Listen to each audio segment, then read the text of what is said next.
Hey Nintendo fans and collectors, this is Lithium017 from my channel Nintendo Collecting, bringing you collecting tip number 87, don't sweat the small stuff. In collecting, just like it is in life, there are going to be times when you get discouraged, there's going to be times when you get frustrated, maybe you have little arguments, or you miss items. And I'm here to tell you that that's okay, life keeps going, collecting really isn't the most important thing in the world, but it sure is a lot of fun.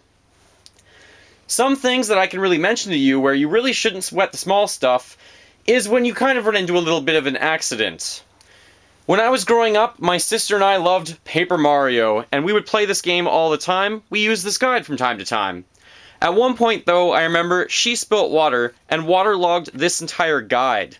That's okay, we dried it out. I still have the guide, I can still read it. It's still in my collection, although yes, it is damaged. Was I upset? Yes, a little bit. Was it really worth getting angry over? Definitely not.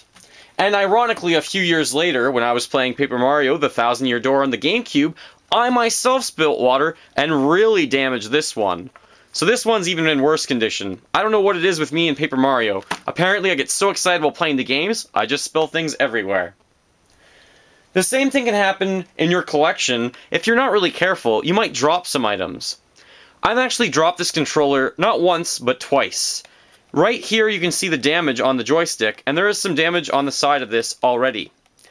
I'm not happy about the damage that I caused to my items, but it's happened, it's foregone, I really need to move on and not dwell on it.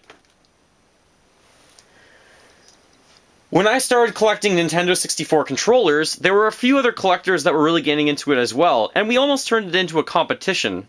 A competition that really got a little heated at some points, and it really wasn't worth it. There was even a few arguments that really caused or just refrain from doing that. It's not a really good idea to get into arguments with other people. So really just move on.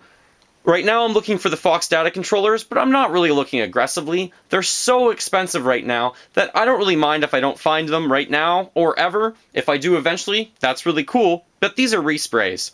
I'm still missing a few of the actual Nintendo 64 controllers, which I do want to obtain, but I'm not really sweating that small stuff. If I find them one day, that's amazing. Another example that I can bring up is Ogre Battle 64. This was definitely a game that I wanted because I know it's a bit rare for the Nintendo 64 and it's quite expensive.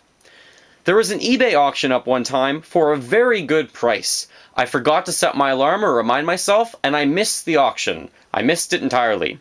I was pretty upset at myself.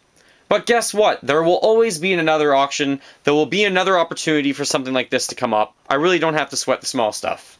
Especially with that. The same thing goes with the Mario Limited Edition controller. This one's the European version. When I missed it on that controller the first time, I didn't think I would ever find it again. And now actually you can find a few of these, especially with this type of box packaging. That's what the controller looks like, if you're wondering.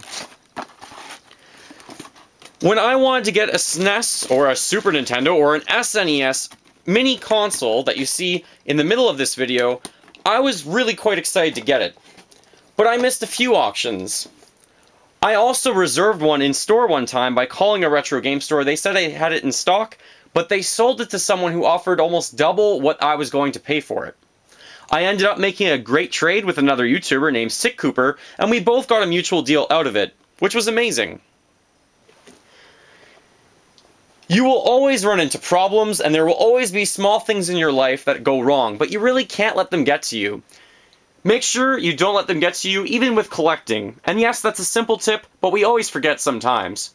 You really shouldn't be frustrated with this hobby. You should always be kind of happy to do it, because it really is a wonderful hobby, and it's really great that I can share my passion with so many people.